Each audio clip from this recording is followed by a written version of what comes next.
The 50 women we honor tonight, along with our previous honorees, were invited to participate in our annual forum that was held earlier in the day at the Skirvin Hilton Hotel.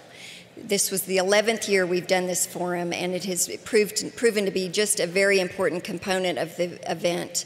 This year's forum was about educating and advocating.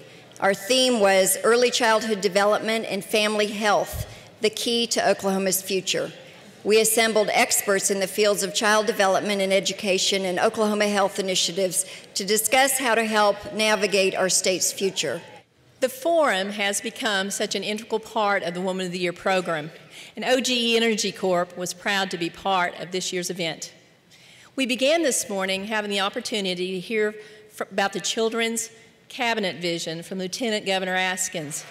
As it relates to kids, you know, I've talked for a number of years that one of my dreams, one of my goals is to be able, hopefully now by executive order, since I couldn't seem to get enough people in the legislature interested, is to be able to create what 15 other states have done and create what we call a children's cabinet, the kind of overarching policy-making entity that pulls together, first of all, the decision makers of agencies that are responsible for impacting the lives of children in this state. You also combine then the private nonprofit, the private sector groups, the philanthropic arena, and you pull together a group of people whose goal is to set policy and set a mission and a vision for different areas of a child's life at different ages. Oklahoma has some real challenges when it comes to health. That means we have some real opportunities as well, but it's going to take each and every one of you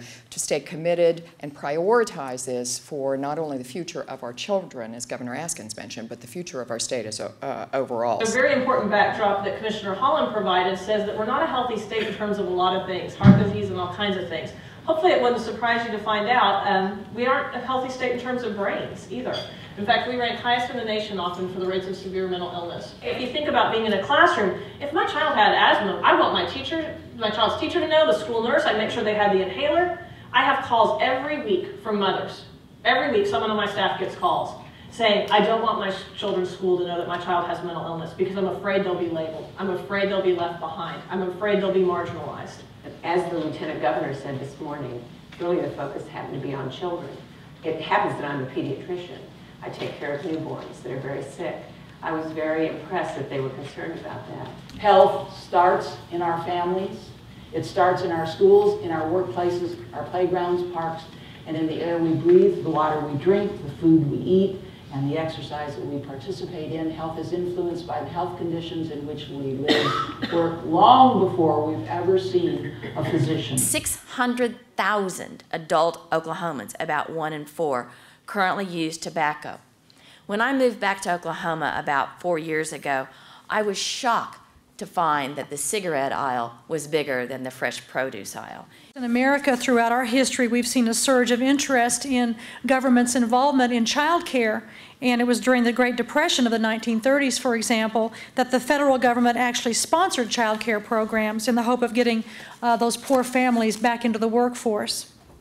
I hope that your takeaway today is not just what you learned, but how you can use what you learned to change Oklahoma. And I think that's the most important part of what this forum's about.